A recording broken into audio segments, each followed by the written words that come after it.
Tão longe?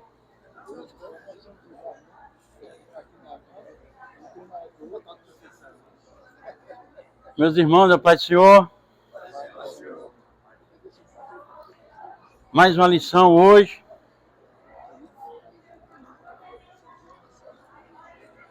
A lição de número 9 da nossa Escola Bíblica Dominical.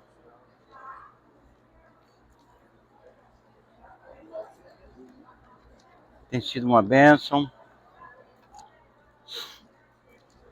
Que tem como título a conspiração de Amã contra os judeus. Essa lição ela é muito apropriada para essa classe, porque é uma lição sobre liderança. E aqui é uma classe de líderes, né? Quem não for aqui está a caminho, né? Quem não é pastor vai ser. Então essa lição é uma lição de... Ela fala, o nosso comentarista traz dois assuntos. Ele traz liderança e traz o antissemitismo, que nós podemos ver, estudar, comentar. 80% é liderança, mas depois no final a gente vê alguma coisa sobre o antissemitismo. De início nós vemos essa palavra conspiração. A conspiração de Amã contra Mardoqueu. Não precisa dizer, mas os irmãos sabem que conspiração é um projeto em segredo. O que é que presta em segredo? É muito difícil, né? Uma coisa prestar em segredo, né? Geralmente segredo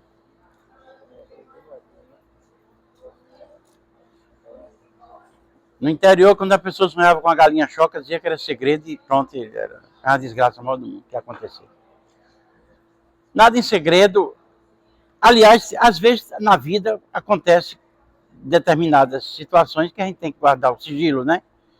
Mas nem tudo, segredo não é legal. E Amã, ele tinha um projeto em segredo contra Mardoqueu.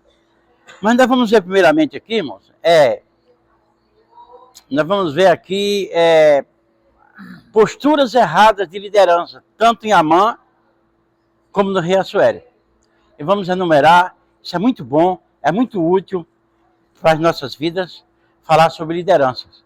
Porque nós somos liderados e analisamos as pessoas que nos lideram. E somos líderes.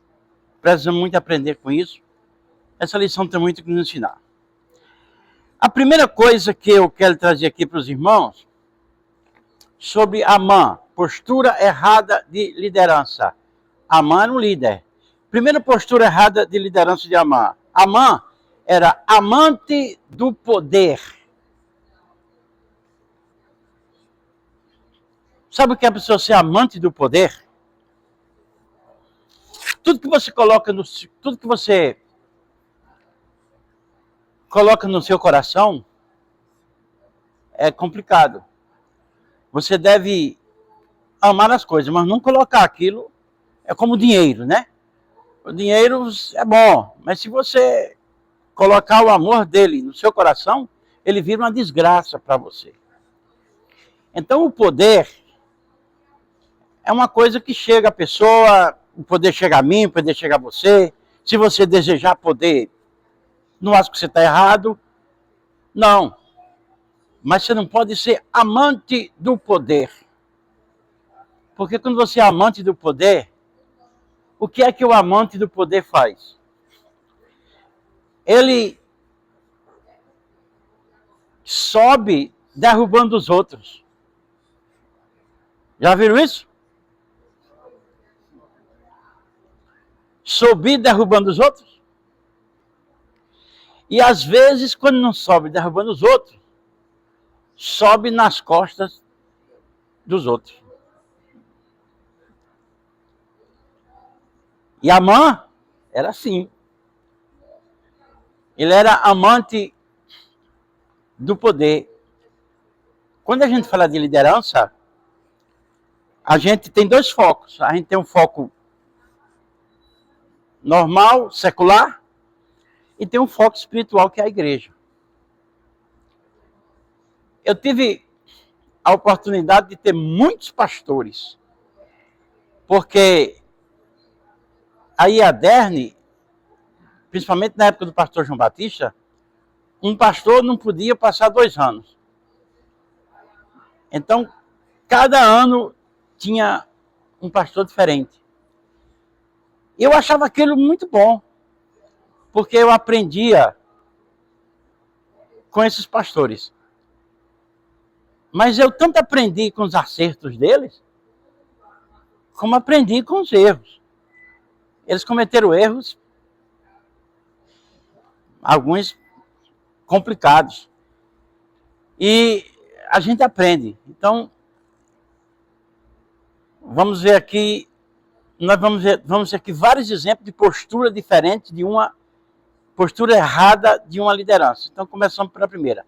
Amã, ele era amante do poder. E todo aquele que chega ao poder, que chegue, que se Deus dá a oportunidade, que você vá.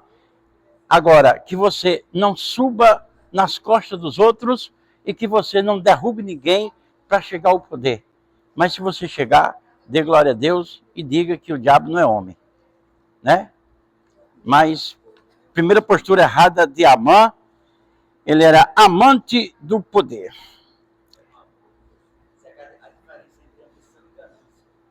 É.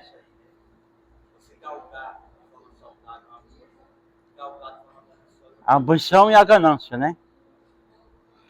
Verdade. Segunda coisa que um líder não pode cometer, nem aceitar, e Naamã era especialista nisso. Amã era bajulador. Esse negócio é complicado. Tanto para quem bajula, como para quem aceita a bajulação.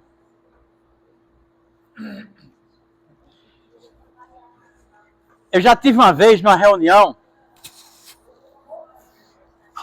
que tinha um pastor já antigo, ele já passou para o senhor. E esse pastor ele já estava velhinho e ele tinha um motorista dele que cuidava dele, era parente dele. Cuidava dele, andava com ele, fazia tudo por ele. Aí ele chegou na reunião e aquela pessoa veio segurando a pasta dele. Aí ele se ajoelhou no banco para orar e aquela pessoa veio e botou a pasta ao lado dele. Após saiu um irmão lá do banco dele, chegou, abriu a pasta do pastor, tirou a Bíblia dele e botou assim junto dele, aí fechou a pasta, foi embora e sentou-se. Aí eu fiquei olhando. Será que ele está aleijado, que ele não pode tirar essa Bíblia de dentro da pasta? Não precisava nem vir para cá. A bajulação é coisa que dá nojo. Não é? Vocês já viram isso? Vocês já foram bajulados? Já? Já? É triste, é triste. Então, Amã, ele era bajulador. Um líder, ele não pode bajular. E um líder não pode ser bajulador, porque todo bajulador, toda bajulação é por um interesse. Toda bajulação é por interesse. E às vezes, interesses, às vezes não é nem dinheiro, às vezes não é nem objeto. É posição, para... Influência, né? Hã? Influência, né? Conquistar influência. Influência, status.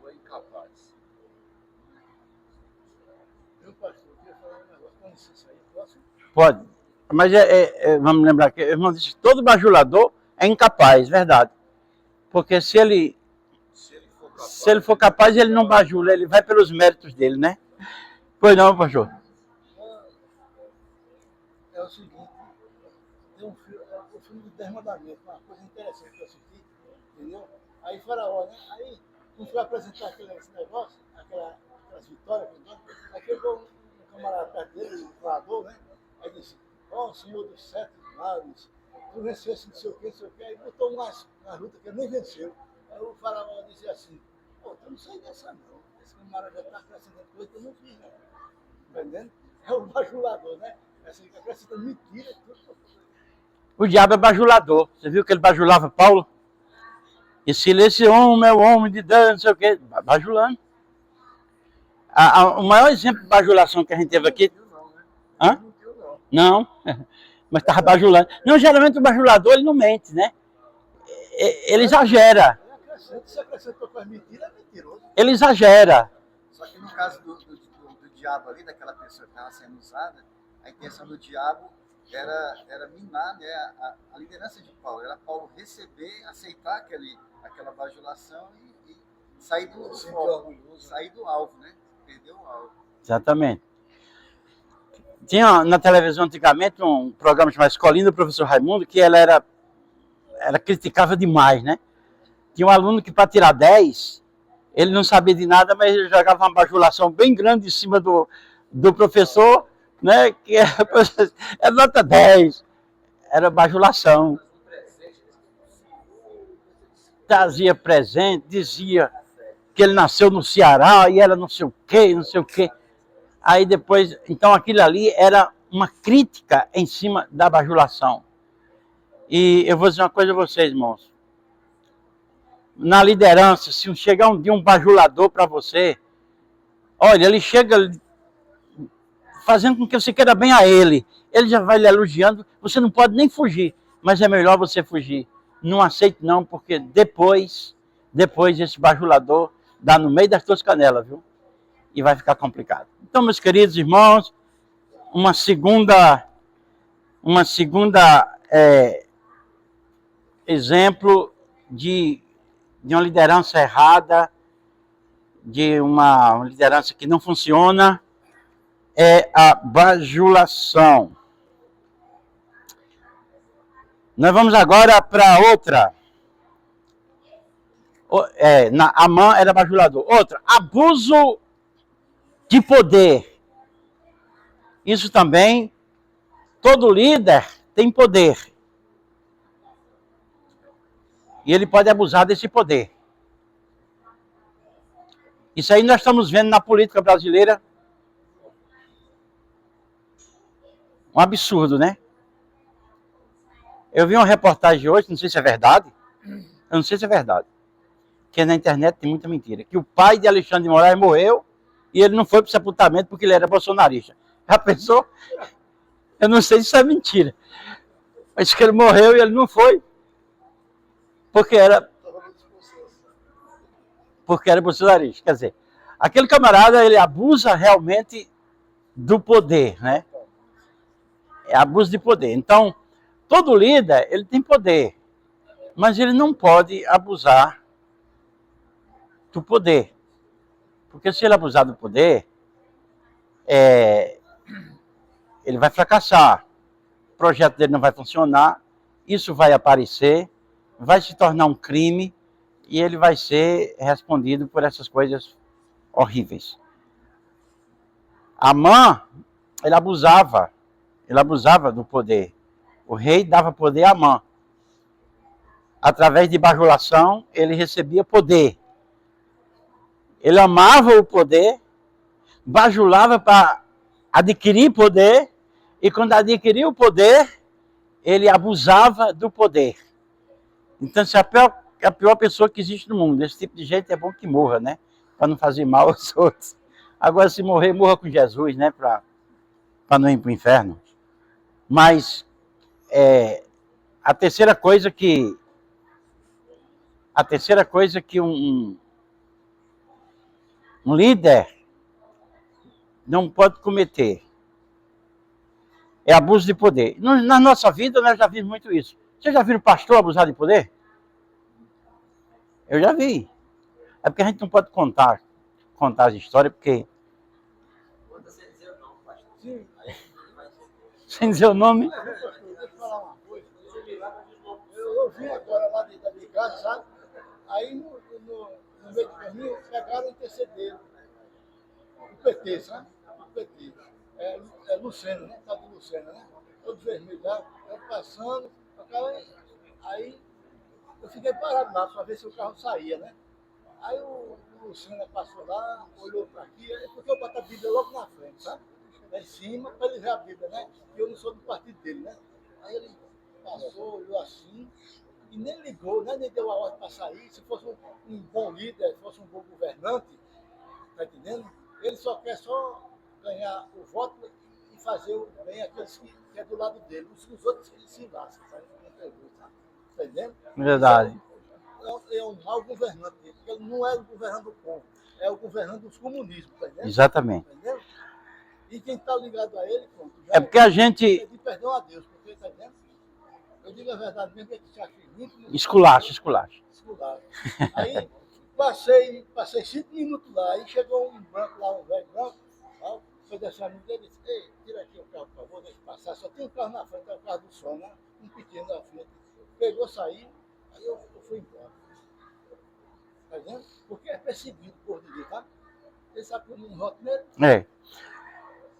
Verdade. Então, meus queridos irmãos, a questão de abuso de poder, irmãos, sabe que é uma questão de um líder que não pode cometer, e quem comete está errado. Lá em Levítico, se eu não me engano, sei lá, eu tenho aqui. Eu acho que eu botei aqui.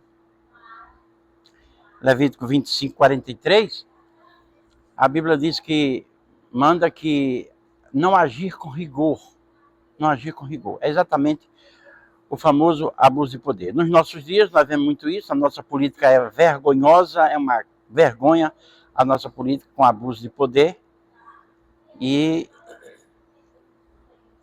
na igreja também acontece isso, infelizmente. Mas todas as pessoas que abusaram de poder na igreja foram reprovadas. Vamos para o terceiro aqui, irmãos. Aliás, para o quarto. O quarto é... O líder, ele não pode usar de primeira informação. A mão usou de primeira informação. Ele chegou e disse, olha, acontece isso, isso e isso. Aí o rei disse, pega meu anel, resolva. Está dito, é você que está dizendo. Primeira informação é um problema. Eu conheço um pastor em Natal que ele é muito famoso. Ele é muito famoso mesmo.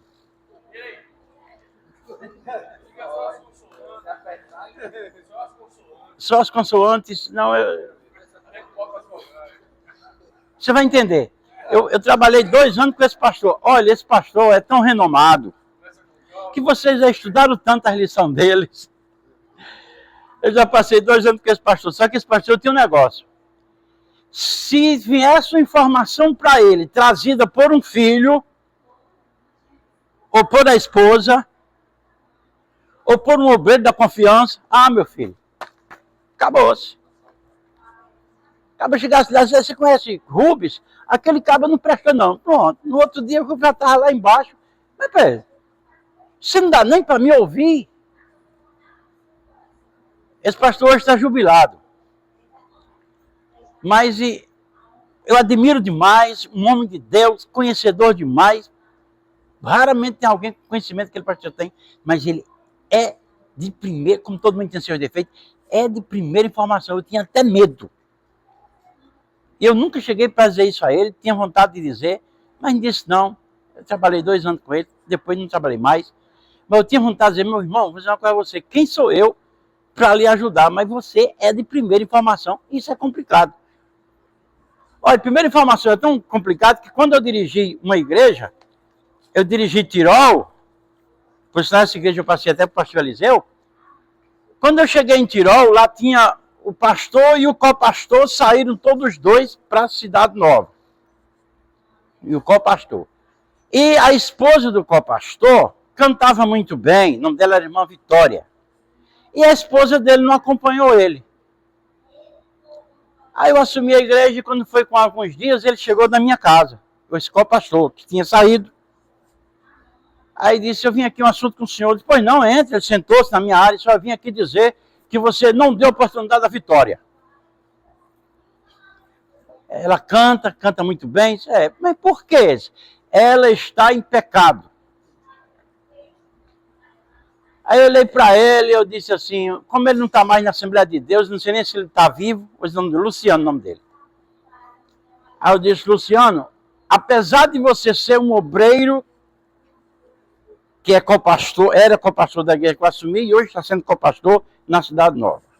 E apesar de você ser esposo dela, eu tinha tudo para riscar o nome dela. Mas eu tenho uma coisa para lhe dizer. Isso que é, eu não sou de primeira informação. Esse camarada trincou os dentes, pensei que ele ia bater em mim. Ele saiu lá de casa fumaçando. Aí quando foi no domingo, tinha um irmão chamado Zé Alves, que era vizinho dele. E Vitória pegava carona com o Zé Alves para a igreja.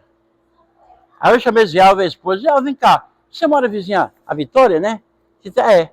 Você não é fuxiqueiro, você não fica prestando atenção aos vizinhos, mas de repente, né, não?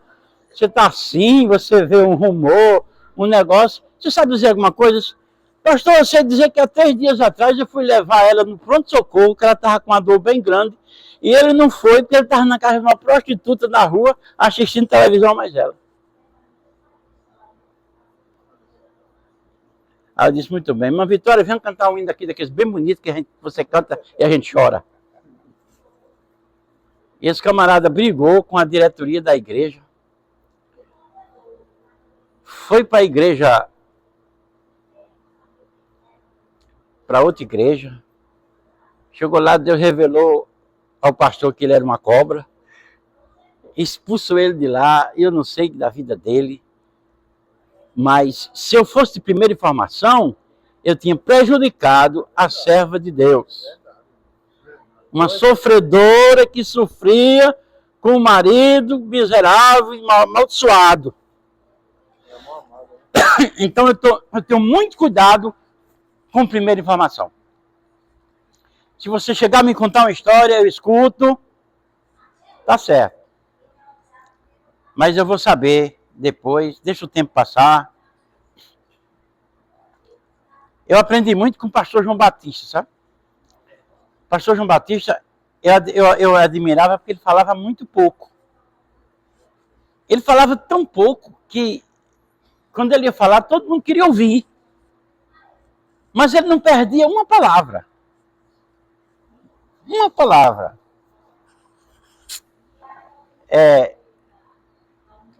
Uma vez foi uma pessoa na igreja, presbiteriana, vocês sabem dessa história, né?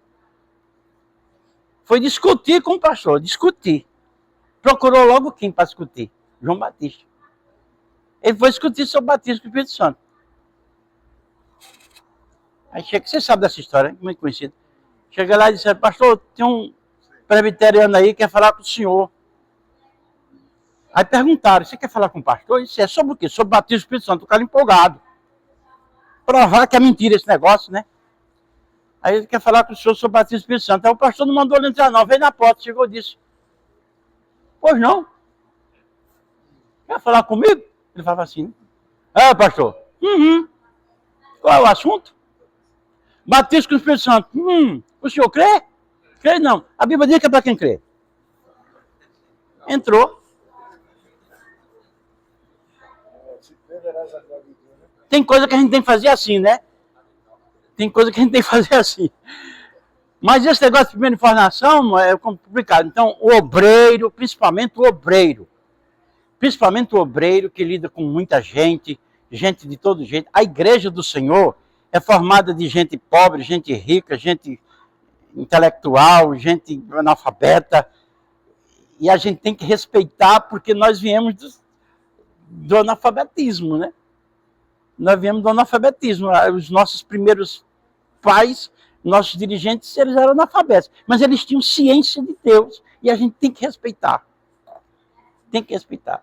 Então, há uma tendência muito grande na igreja desse tipo de coisa. De primeira informação. Eu já vi muito prejuízo. Já vi muito prejuízo. Pessoas prejudicadas porque um líder foi de primeira informação e prejudicou a pessoa. Quando depois vai saber da história certa, aí fica triste, perturbado. Agora é tarde. Agora você já prejudicou, agora a vaca já foi pro brejo. Complicado. Então, o líder não pode ter primeira informação. Isso aqui é já a quarta que eu vou trazendo para os irmãos, né?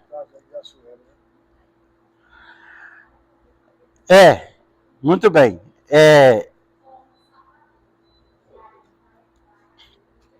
O caso de Amã foi isso, né?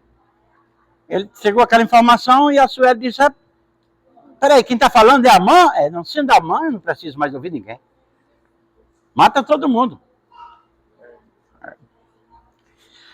O líder, ele não pode manipular nem ser manipulado. Aí vocês sabem o que é isso, manipular? Me ajude aí. O que é manipular? Aconselhar, né? Uma marioneta. Arrumadinho ali, arrumadinho. Fala o que quiser, né?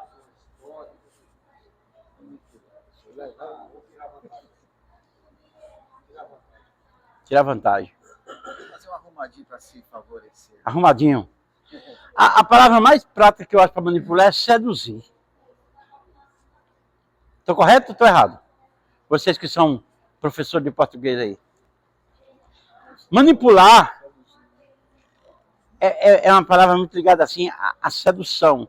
Pessoas que manipulam. E todas essas coisas, pode ver que isso é coisa de líder mesmo. Todas essas coisas são para adquirir poder, para adquirir vantagem. Manipular é complicado. No líder, ele não pode cometer isso, ele não pode manipular, nem pode aceitar ser manipulado. Em troca de coisas, né? É manipular. Trocar o poder, dar o presente na hora, dar o presente na frente, porque sabe que lá na frente vai precisar. Isso é manipulação. A manipulação do bem e do mal. Vamos supor, se a pessoa quer derrubar outro, ele vai na frente, prepara a cova, né? E faz aquela ludibriação para o cabo cair.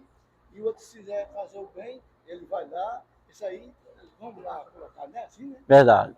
Porque a pessoa nem sabe o que está fazendo. A manipulação está muito relacionada ao controle. Quando você exerce o controle sobre o controle. Muitas vezes a pessoa que está sendo manipulada, ela não tem essa consciência. Mas manipular uma coisa, você controlar alguma coisa. E aí, muitas vezes as pessoas que se deixam manipular, elas estão sendo controladas por outro. Muitas vezes conscientemente, muitas vezes não. Verdade. Verdade.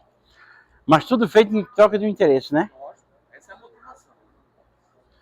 Mas no psicopata e no narcisista, a manipulação. É mais do que a pessoa. Amã era manipulador. Ele manipulava as pessoas. Era um homem realmente do Satanás. As ideias de Amã eram tudo coisas horríveis. Astúcia, né? Pronto, é a palavra certa, né?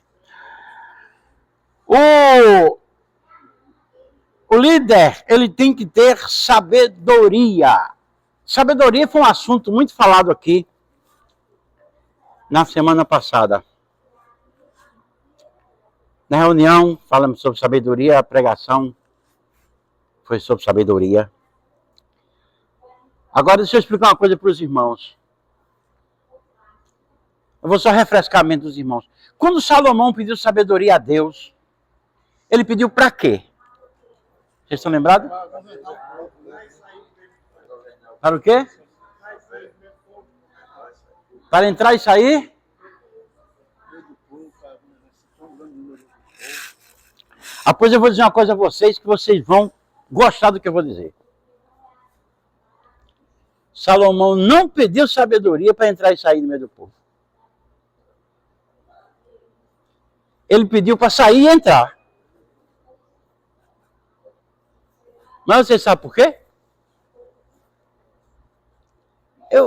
Quando eu vi isso, eu fiquei encantado. Você sabe por quê? Ele não pediu, me dê sabedoria para eu entrar e sair, não. Ele disse, me dê sabedoria para eu sair e entrar. Mas por que sair primeiro? Porque entrar é fácil. Entrar é fácil. Quer que eu cite um exemplo?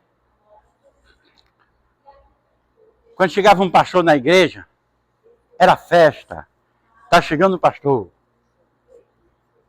Aí todo mundo, sois bem-vindos, sois bem-vindos. Ó, campeão de Jeová, parabéns. E não é fingido, a congregação vos dá. Que maravilha, né? Chegou. Aí os comentários, rapaz, o negócio agora vai. Agora vai. Esse aí, a cara dele, é homem de Deus. Esse é homem de Deus. Quando chega no final, ele vai sair. Qual é a música? Vai, tristeza, vai. Vai pra bem longe de mim. Não é pior. Não, agora mudou, rapaz. Tô falando. Agora é essa. Vai, tristeza, vai. Vai pra bem longe de mim. Mas por que a música mudou? Porque ele não soube sair. Porque ele não soube sair. Então, Salomão pediu sabedoria para sair. Porque entrar é fácil. Entrar eu chego, entrar eu fui convidado, entrar vocês querem me conhecer, então vocês estão tudo na curiosidade, vocês vão ter... Mas sair é complicado, porque quando você sair, você vai ter o resultado do seu trabalho. Isso que o final das coisas... Aí você vai ver se você vai ser aplaudido ou se você não vai. Me contaram uma história que tinha um irmão que pregava e ele se achava. As pessoas que abusam do poder têm isso, né? Se acham. Tem alguém que diz, fulano se acha. Outro diz, fulano é o último biscoito do pacote. Tem outros que fulano é o rei da cocada preta. Outros dizem, fulano tem um rei na barriga. Esses são os ditados que para quem abusa do poder, né? É. Aí me conta a história que um rapaz pregava e ele se achava o dono da verdade. Aí um dia o pastor deu oportunidade a ele e ele foi pregar e chegou cheio de razão, falando alto, bonito e muito eloquente, com muita coisa. Aí quando foi pregar ele se perdeu, esqueceu o que ia dizer, não sabia mais, procurou. E sei que ficou uma coisa muito feia, ele ficou decepcionado, aí desceu, terminou e desceu. Aí quando ele desceu, um pastor foi e abraçou ele. O pastor teve pena dele, abraçou ele e disse, meu filho, se você tivesse subido como você desceu, você tinha descido como você subiu. É fantástico, né? Se você tivesse... Se você subiu como você desceu lá embaixo. Você teria descido como subiu. Então é outra coisa do líder, meus amados irmãos. O líder, ele tem que usar de sabedoria. E a sabedoria, ela é o conhecimento em prática. A não ser que seja o dom, porque o dom da sabedoria é interessante. Quando eu fui na Central, trabalhava na Central, tinha um seminário na Igreja Apolo e eu era palestrante. E uma vez foi sobre os dons espirituais. Aí depois me procuraram para eu dar na Central, porque disse que eu disse umas coisas que não se ouvia em livro nenhum. Duas coisas que eu falei. A diferença do dom da sabedoria e da ciência e porque dons de curar no plural. Aí um falou assim, peraí, os pregadores, eles dizem que José foi usado no dom da sabedoria. Outros dizem que ele foi usado no dom da ciência. E finalmente ele foi usado em quê? Mas na verdade José foi usado nos dois. Sabe por quê? Porque a sabedoria é aquilo que o homem não sabe, mas é capaz a ele, é possível a ele. Ele não sabe por circunstância que não chegou na condição dele, mas é possível alguém, por meios próprios, chegar lá. E a ciência é coisa que a pessoa sabe que é impossível o homem saber. Por isso José foi usado nos dois. Quando o faraó disse, você tem que dizer o que foi que eu sonhei. Aí é a ciência. Aí é a ciência. Mas agora que você já sabe que eu sonhei, o que é que eu devo fazer? Aí é a sabedoria. Aí é a sabedoria. É o dom da sabedoria. Que na igreja, o líder da igreja, todo líder precisa ter esse dom. O dom da sabedoria. Até porque esse dom envolve a revelação da palavra. As pessoas que têm o dom da sabedoria, ela tem facilidade na revelação da palavra. Você já pode ver, tem pessoas que pregam na metade de um versículo. Tem pessoas que num versículo só pregam não sei quantas vezes. Gesiel Gomes veio uma vez pregar em Natal e o tema era levanta-te que ele te chama. Aí ele pregou a primeira vez, levanta que ele te chama. Aí a segunda vez, levanta que ele te chama. E quando foi a quarta vez, a terceira vez, levanta. Na quarta vez, disseram assim, rapaz, eu duvido, Gesiel Gomes chegar aí hoje e ler esse versículo de novo. Eu duvido que esgotou, não tem mais. Aí o que a palavra da sabedoria? Aí ele foi falar e disse, vamos pregar hoje sobre levanta que ele te chama. Aí nesse dia foi interessante. Ele disse, todos nós aqui somos repórteres. E vamos fazer uma entrevista no céu. Vamos fazer uma entrevista no céu. Aí chega lá, você chama o anjo com o repórter, o microfone, anjo, eu quero falar com o Gaddafi. Você que foi Gaddafi? Ele disse Gaddafi. Aí disse, Gaddafi? Sim. Tem não. Tem não? Tá bom. Então, Napoleão Bonaparte. Quer falar com Napoleão Bonaparte? Quem? Napoleão Bonaparte? Não. Tem não. Alexandre o Grande, tá isso? Não. Mas não tem não? Não. E Bartimeu, aquele cego? Ah, Bartimeu tem. Esse tem. E foi uma coisa fantástica. Ele foi mostrar que lá no céu não era lugar de posição, de rico, mas era lugar de pessoas que tinham compromisso com Deus. Então, a sabedoria é muito importante e todo líder deve ter o dom da sabedoria para usar nessa hora. Por isso que Salomão ele pediu logo o dom da sabedoria e pediu para sair e entrar, porque se ele saísse bem, a entrada era tranquilo. Nós vamos ver outro aqui, irmãos.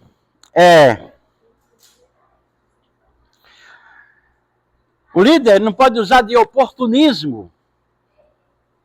Oportunismo, sabe o que é isso? Oportunismo? É liderança. Essa lição é toda sobre liderança. A Naamã, ele era oportunista. Aproveitar um momento que não é para aquilo e fazer daquilo para uma outra coisa. Né? O oportunismo é transformar, por exemplo, Naamã, ele transformou uma desavença pessoal num genocídio. Isso é oportunismo. Porque para fazer um genocídio tinha que ter uma realidade, tinha que ter a desculpa, tinha que ter a razão, a justificativa. Por que matar os judeus? E ele não tinha isso. Mas ele usou de um oportunismo, porque um problema que ele tinha pessoal com Mardoqueu para gerar um genocídio. Então, o líder, ele não pode ser oportunista. E a gente vê muito isso, infelizmente, no nosso meio. Isso aqui são condutas erradas no líder. Nós não estamos mostrando as certas. Um dos assuntos muito interessante é o assunto de liderança. Esse assunto de liderança já rendeu muitos livros, muitos autores já escreveram muitos livros sobre liderança, e é muito bom você aprender sobre liderança. Então, tem muitas coisas que o líder pode fazer e muitas coisas que o líder não deve fazer. Nós estamos falando aqui só sobre algumas que o líder não deve fazer, que estavam em Naamã, que Naamã despertou isso, que Naamã desperte isso a muita gente, aos líderes, para não cometer o que ele cometeu. Porque ele cometeu oportunismo, ele provou que era um oportunista. Transformar uma coisa, um pingo d'água no oceano. É um oportunista, isso é só um oportunismo. E o líder não pode fazer esse tipo de coisa, porque é contra a liderança. A coisa fica totalmente errada. Nós vamos para outro agora aqui. A sétima. O líder não pode folgar com a injustiça. O que foi que ele fez? Ele mandou as cartas para matar o povo e foi beber. Foi se alegrar. O que é folgar com injustiça? Folgar com injustiça, a Bíblia recomenda, Paulo recomenda que quem não ama, folga com a injustiça. Paulo recomenda que o amor não folga com a injustiça. O que é folgar com a injustiça? É você se alegrar com a injustiça dos outros. Ah, meu irmão, eu vejo muito isso. Porque eu vejo de gente alegre, feliz, com a justiça dos outros. Às vezes nem se alegra, mas também não se importa, né? Mas tem dele que se alegra. Um certo irmão estava feliz da vida, contando testemunho no circo de oração, porque um irmão comprou um carro e quando pagou 15 prestação, desempregou. E agora? Não podia mais. Pegou. Você pega esse carro aí para você pagar, porque se não pagar, vão tomar o carro e meu nome ainda fica sujo. Então, aí o irmão pegou o carro e saiu contando vantagem. Comprei um carro aqui, já tem 15 prestação paga. Aí eu disse, você não ama. Por que eu não amo? Porque você folga com injustiça. Você está se alegrando. Está batendo palma com a injustiça. Você podia dizer o seguinte, meu irmão, um dia, que eu não sei quando, eu te pago. Mas eu vou lhe pagar. Mas se você tivesse dinheiro, que pagasse. Mas se não tem, que prometa. Agora você folgar com a injustiça, você está batendo palma, gritando, fazendo festa, contando a bênção. Isso é folgar com a injustiça. Oportunista também. Então, meus amados irmãos, o líder, ele não folga com a injustiça. Não. Ao contrário, ele não pratica a injustiça, ele evita a injustiça, ele sofre, tem prejuízos para não praticar a injustiça. E folgar com a injustiça, pior ainda, se alegrar com a desgraça dos outros. E isso a gente vê muita gente, folgando com a desgraça dos outros. Isso é só o que a gente vê. Na vida secular é demais. E na igreja tem muito isso. Eu já dirigi várias igrejas e eu vi muito isso. Eu vi muito isso, pessoas folgando com a desgraça dos outros, com a queda dos outros, com a ruína dos outros. E a gente tem que chegar para dizer, meu irmão, não faça isso não, porque você está plantando e depois você vai colher. Porque a lei da semeadura existe, é verdade, e eu dou fé, né? Como diz o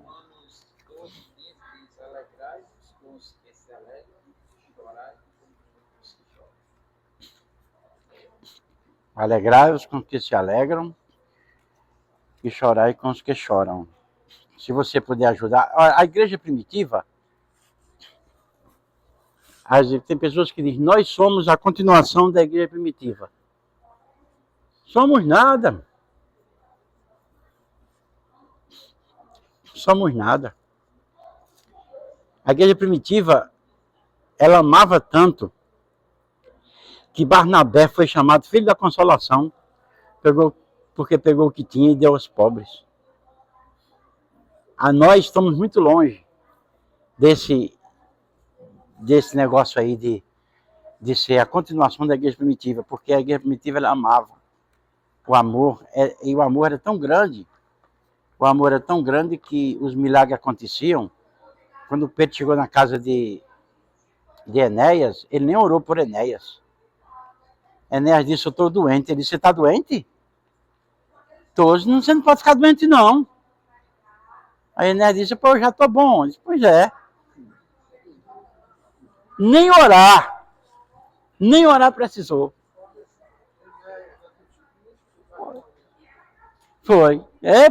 Você está o quê? Rapaz, Jesus te dá saúde e pronto, já me deu. O amor, que era muito, né? Agora, nós está ao alcance da igreja primitiva, nós estamos longe demais, mas muito longe. Quem é que quer vender a bicicleta para dar de comer ao vizinho? É nada. E a propriedade, muito pior. Ao contrário, eu quero a sua também.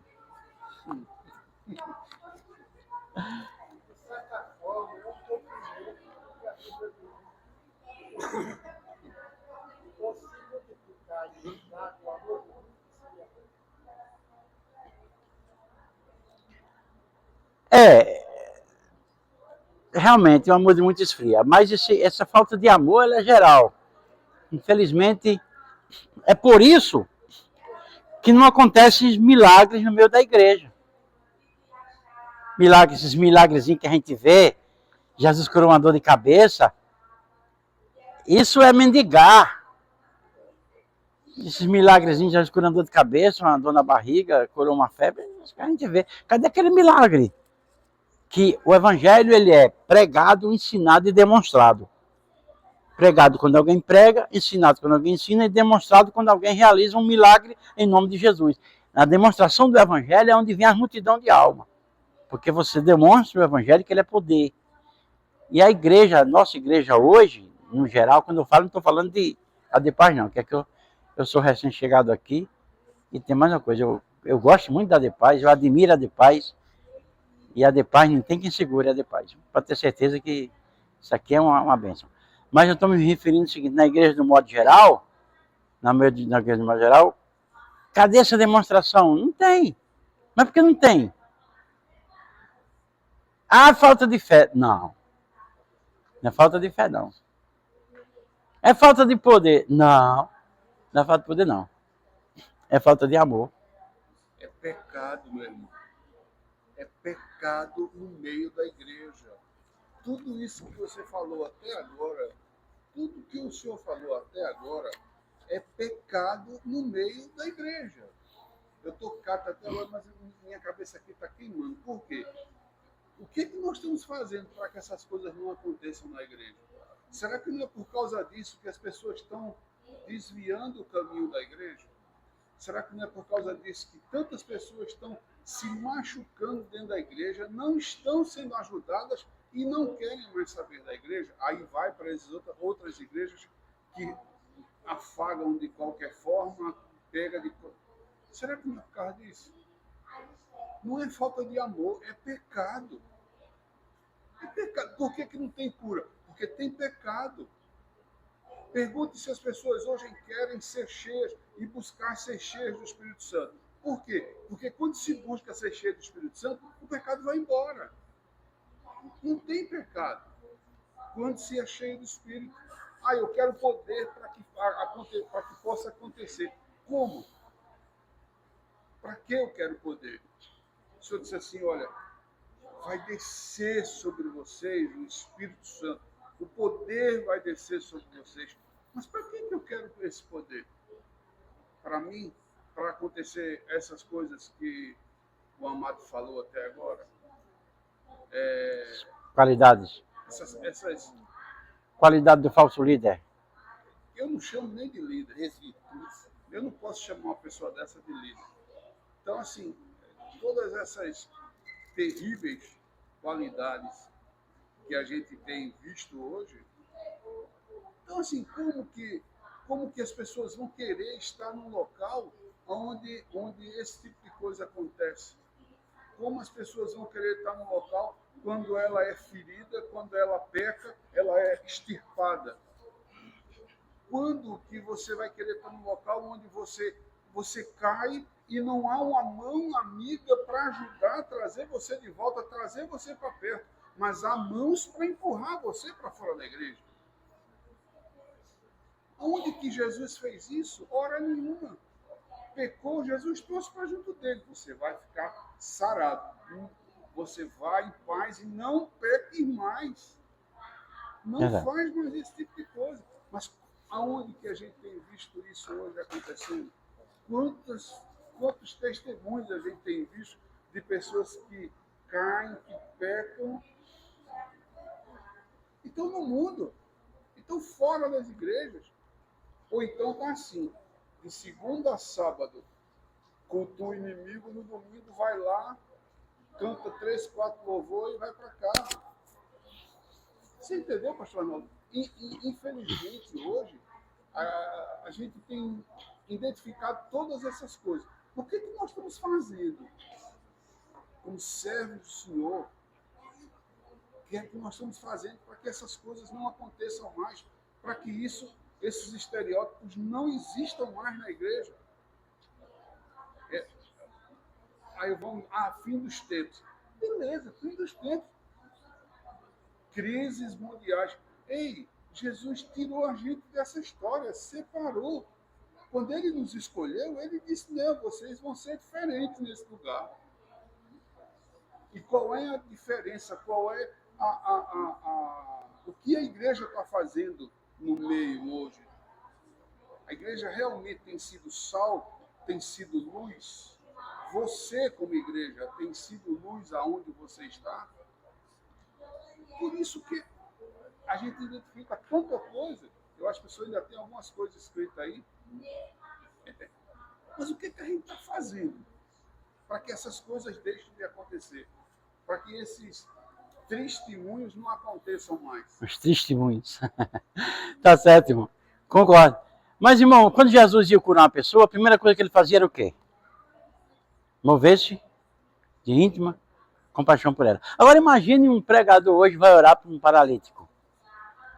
No coração dele ele está dizendo, tomara que ele se levante. Porque se ele se levantar, vai ter muito convite para mim. Aquele cachê de R$10 vai passar para 100. Eu vou ser importante. Vai, paralítico, levante, pelo amor de Deus. Aí Deus não dá a glória dele a ninguém. Deus não dá a glória dele a ninguém. A história não é tão simples assim, né? É um contexto grande. Não é? Até a questão de quem precisa de milagre e também. Pois é. Como a mulher que tocou na hora de Jesus, como Bartimeu que correu e sai correndo. Né? Eu disse que é amor, pastor, porque eu disse que é amor porque é o seguinte, chegasse aqui uma pessoa e disse, olha, ei, ali na Praça de Ferreira tem um paralítico ali, e nós viemos aqui chamar você. Quem é de vocês que vai agora mandar o paralítico levantar? Quem é que ia? Tem uma multidão lá, a televisão está focando lá, esperando o crente. Eu vim chamar aqui na classe, se você estava aqui, eu vim chamar quem é que vai. Eu acho que ninguém ia. Mas aí vem a pergunta, por quê? Por quê? Com medo. Eu tenho certeza que vai dar certo. Né? Não, com medo. Aí o que é que João diz? O amor lança fora o medo. Boy. Vocês não lembram quem é você? O irmão Rubens está ali numa calçada, assim, de braço cruzado, vendo uma casa pegando fogo. Aí, quando não, senhor? Carlos chegou e disse, Rubens, tá vendo aquela casa pegando fogo? Tem um menino ali dentro. Quem for tirar, morre. E quem for tirar, morre, queimado. Vai lá tirar o menino? Aí eu vou pedir, eu vou nada, rapaz. Eu tenho os meus. Eu tenho minha esposa. Certeza que morre? Então eu não vou não. Se não for certeza, é certeza. Não, não vou não. Aí o irmão Carlos disse, mas eu tenho outra coisa para lhe dizer. O que é isso? O menino é teu filho. E agora? Ele vai ou não vai? Correndo. Vai ou não vai? Vai. Por quê? O amor que ele tem pelo filho fez ele perder o medo do fogo. Então, se você tiver amor pelo seu irmão, você não tem medo de dizer levante e ande. Você nem sabe que disse. Entendeu? Aconteceu várias coisas comigo que eu disse, meu Deus, eu disse isso, Jesus tem misericórdia. A minha esposa chegou numa igreja lá em Satélite, perguntaram, quem é você? Eu sou da Central, ela não gostava de se apresentar não, sabe? Porque se acha que era minha esposa, eu queria dar a oportunidade a ela. Quando foi no final, mas você é daqui, sou esposa de Arnaldo. De Arnaldo? Arnaldo Barreto? É. Vixe, a gente tem uma consideração muito grande aqui a ele. Porque, primeiro, ele é um bom pregador. E segundo, ele fez uma coisa aqui, olha, que a gente passou um ano querendo matar ele. Aí, o que foi? Ele veio pregar numa cruzada aqui, tem um terreno bem grande, e tinha a quadrilha de Aquino. E a quadrilha de Aquino cresceu tanto que estava vindo gente de São Paulo, do meio do mundo. A quadrilha de Aquino aí, mas perturbava a gente aqui. Ele pregando aqui no caminhão na frente, disse que nunca mais vai ter cruzada, vai ter quadrilha aqui. Aí a gente ficou querendo ver ele para quebrar de pau. Porque, rapaz, que esse irmão vai fazer um negócio dele? Quando for no próximo ano, a quadrilha está roncando aqui, o povo mandando da gente. Aí ele disse, mas irmão, deixa eu dizer uma coisa, faz 5 anos que não tem mais quadrilha aqui. Aí minha esposa disse, e eu disse isso? Meu Deus, eu disse, não.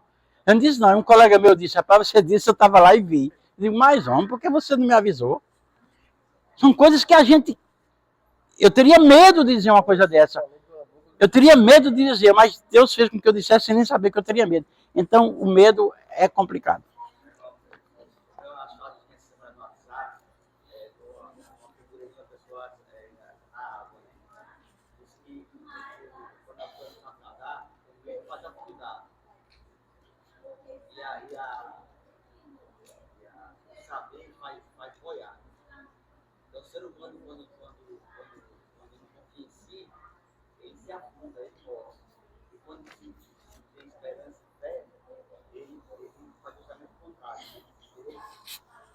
E mesmo que nada, se ele for nadar longe, o medroso se aperreia, cansa e morre. E o que não é medroso, ele não tem pressa, tem hora que ele fica flutuando um pouquinho, aí vai longe desse jeito. Eu já nadei nos açudes do interior, e era assim, o medroso fica aperreado, buf, morre. Começa a tomar água e morre. O medo é meio complicado. Meus irmãos, vamos ver lá. Mardoqueu usou uma arma interessante para se livrar. Qual foi a arma que Mardoqueu usou? Irmãos, uma arma que a gente precisa usar hoje, viu, pastor? A humildade. Mardoqueu usou a humildade. E essa lição Jesus nos deu. Eu vou perguntar a vocês, tinha precisão de Jesus nascer no curral?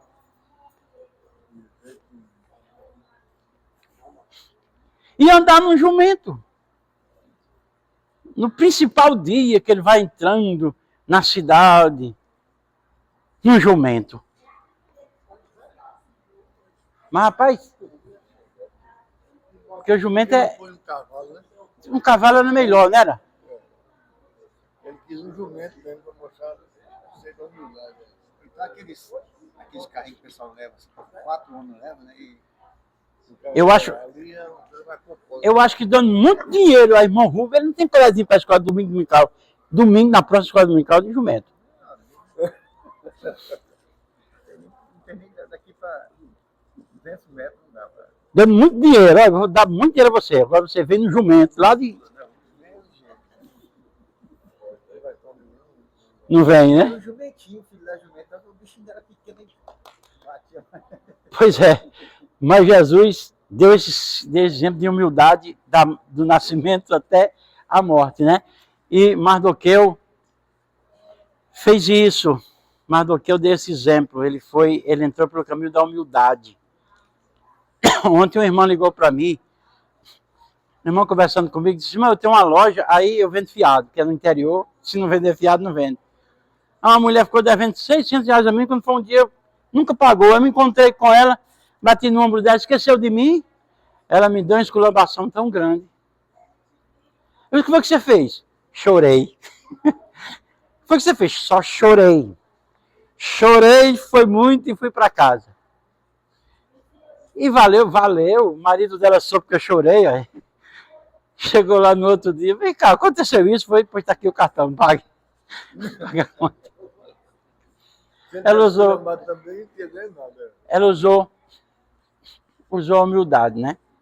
Usou a humildade. Então a gente tem que ser humilde. A pessoa que não é humilde, não suporta. Uma vez eu estava cortando meu cabelo, aí tinha outro rapaz na frente. Quando terminou, ele foi sair, estava chovendo, ele foi dar ré no carro dele, bateu na lanterna do meu carro e quebrou. Aí chegou e disse, meu amigo, eu saí, bati na lanterna do seu carro e quebrei. O que é que eu faço? Não, isso é coisa que acontece. Você me dá seu telefone, que eu... Tá certo, anota meu número. Daqui a pouco ele chegou, sei, eu vim dizer aqui a você que é mentira sua, você é um mentiroso. A sua lanterna estava quebrada. Aí eu disse, tá não, tava, você é mentiroso, você se aproveitou. Você quer se aproveitar de mim? Eu vou chamar logo aqui o Detran. Aí chegou um amigo dele, ficou com um catálogo procurando o telefone do Detran. Aí quando terminou, eu disse, bora olhar? Aí chegou lá, eu peguei o carro, liguei o carro para dar ré. Não tira o carro. Não, eu vou tirar o carro, porque uma lanterna não é minha vida, amigo.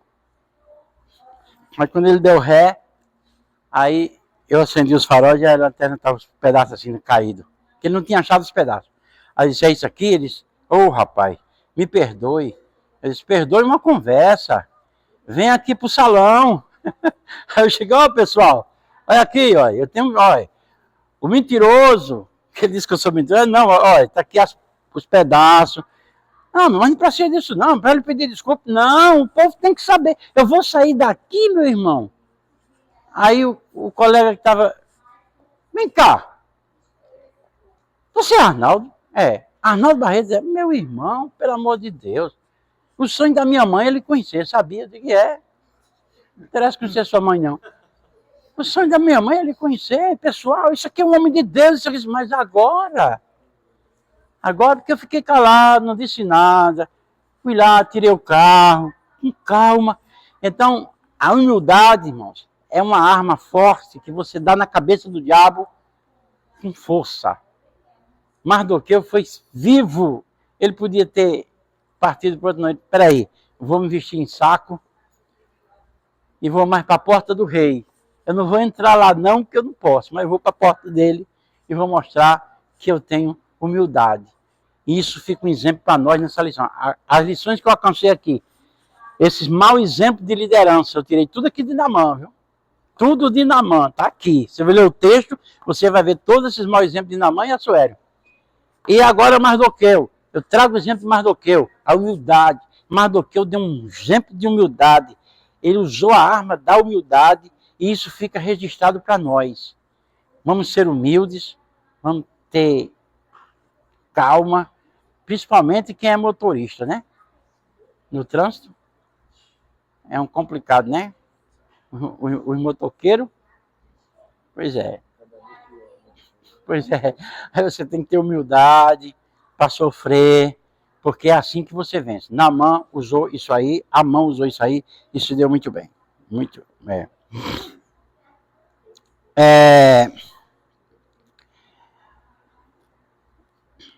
Nós vemos também na lição um exemplo dos os judeus que foram construir o templo e que não deram prioridade a Deus. Em vez de se preocupar em construir o templo, eles foram construir casas luxuosas. Deus aproveitou esse episódio aí, desse genocídio, para fazer com que eles passassem por um aperreio muito grande e sendo provado pelo que eles fizeram. É outro exemplo que fica para nós. Vamos ter cuidado, porque para dar prioridade à coisa de Deus, que tudo, as coisas de Deus sejam prioritárias e as nossas fiquem para segundo plano. Eles fizeram isso e essa crise que passou, a angústia que eles passaram, neles, lá nos 50 mil, foi atribuído por causa do que eles fizeram. Eles não deram prioridade à obra de Deus e aconteceu isso aí, né? Agora, a igreja, irmãos, a igreja, ela sofre essa mesma coisa, sabia? A igreja também.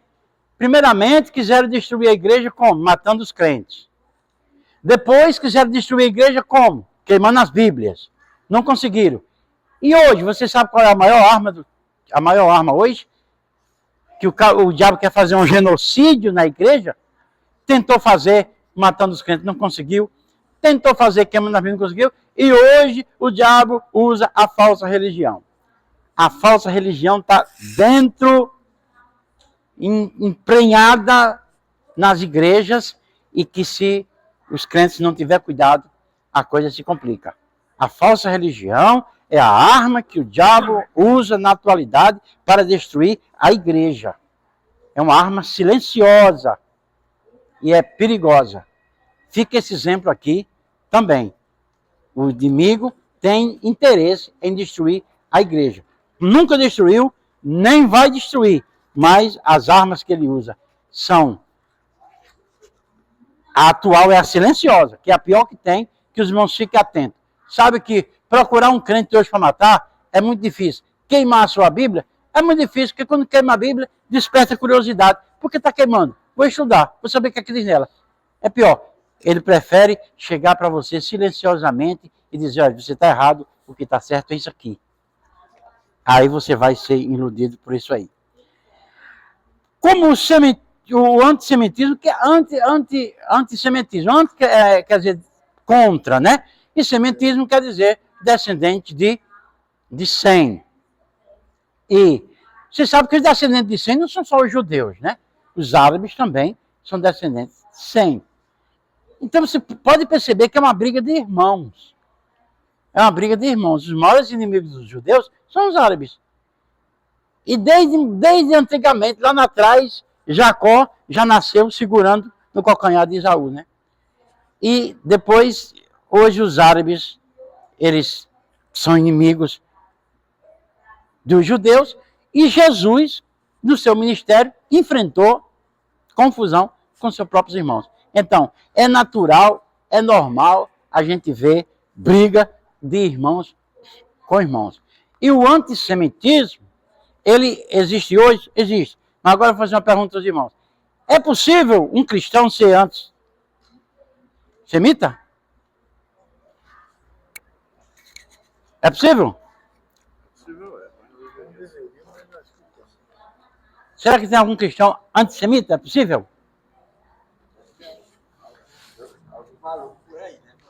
Tem um estranho por aí.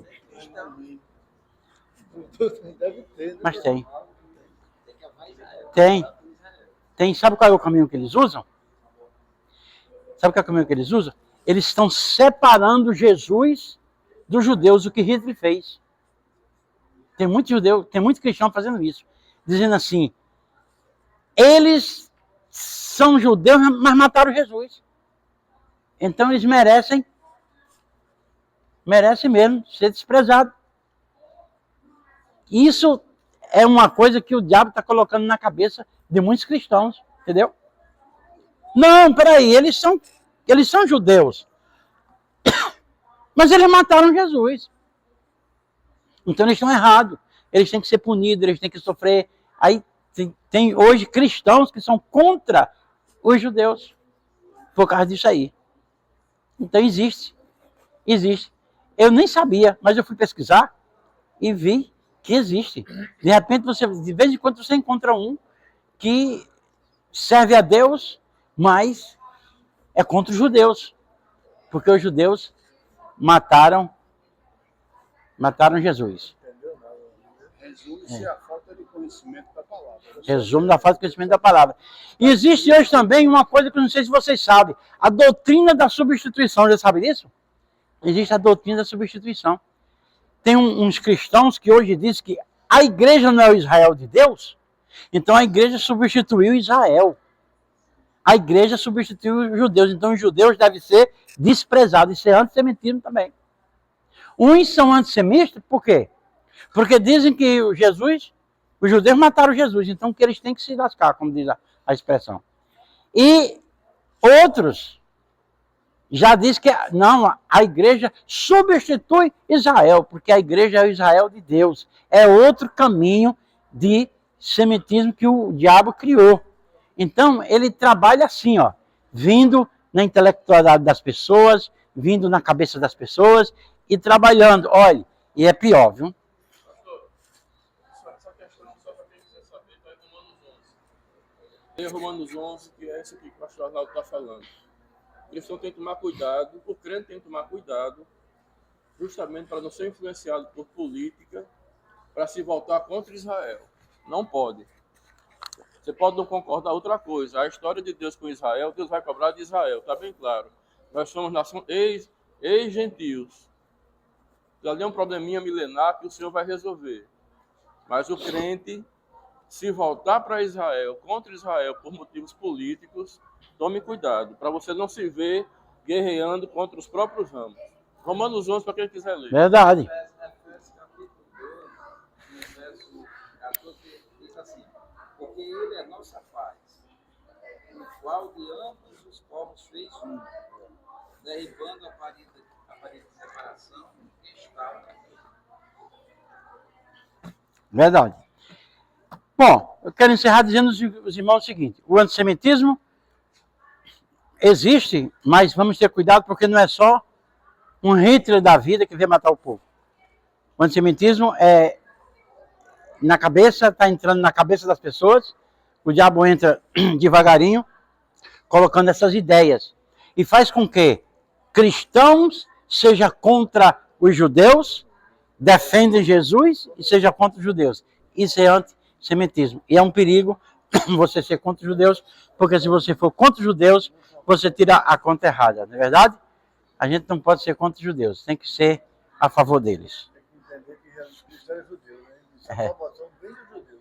É verdade. Então, meus amados irmãos, Deus abençoe vocês. Foi isso que eu trouxe para vocês. Eu estudando essa lição, eu vi o quanto ela é importante para a gente ver essas lições de falso de líder, né?